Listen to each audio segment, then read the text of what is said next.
We have a master plan of the city, and yet every city has their own kind of, I don't want to say fiefdom in a bad way, but they're your own constituents to deal with. How is the master plan, from your all's view, is it a good thing, is it a bad thing, or is it something that we can push towards as a community, as a group, that benefits customers as a whole? I mean, I think the master plan, it lays out how we technically get these dams in place. And, Sand Springs is looking at what they can do to capitalize on that. Of course, Tulsa, we basically had our dam, but this is going to be a massive improvement. And with the Whitewater Park, how do we take advantage of that?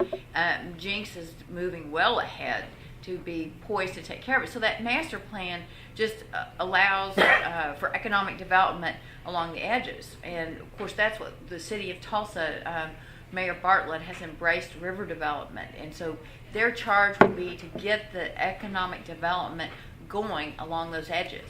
And and I think they're looking at maybe doing an RFP on the West Bank where the festival site is. So those are all real positive steps, and getting everybody poised to take advantage of what this master plan, as it's executed, does for the region.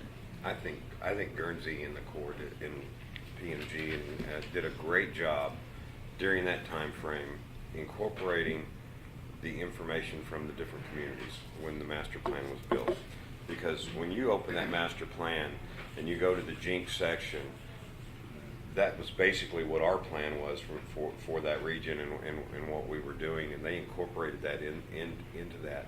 Now you go back and you open that and you see what's on the ground with Riverwalk and Village on Main and the River District, the aquarium, and now the hotel and the new restaurant. All that is on there. It's all there.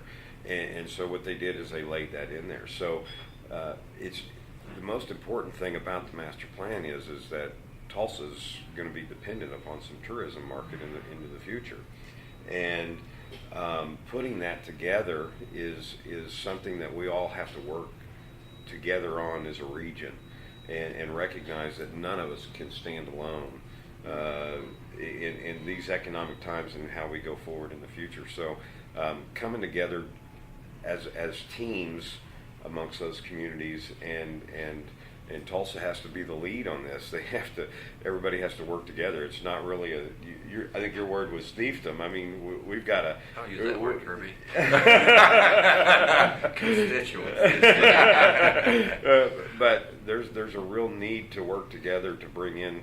We got to bring in the tourism market. Everybody's got to play together, because we have to create time elements up and down the river. Because right now, you come to Tulsa, you've got a day here or maybe a day there, and that's not enough.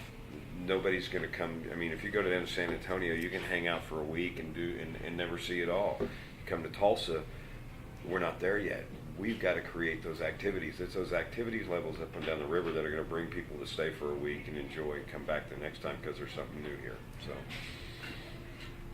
if I can jump in here, the master plan itself is remarkably being followed by the communities along the river.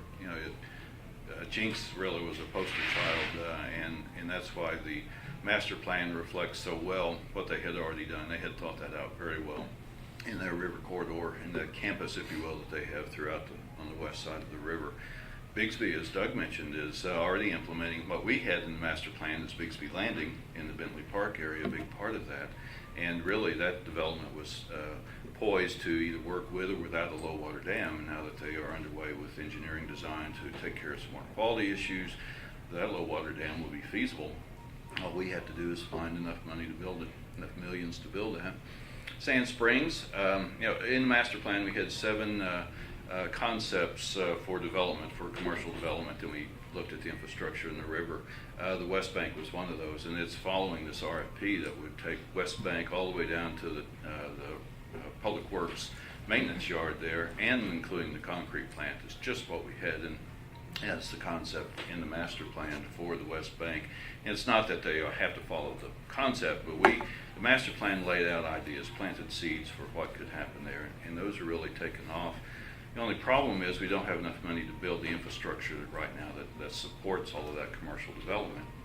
It's really gratifying, though, to see the commercial interest come back after the 2007 fail of the vote, that we would have already likely been under construction with many of these projects if we would have been controlling the funding stream to build these things and not relying on the federal government for that. We would be well underway and have enough money to build so many nice things, but I digress.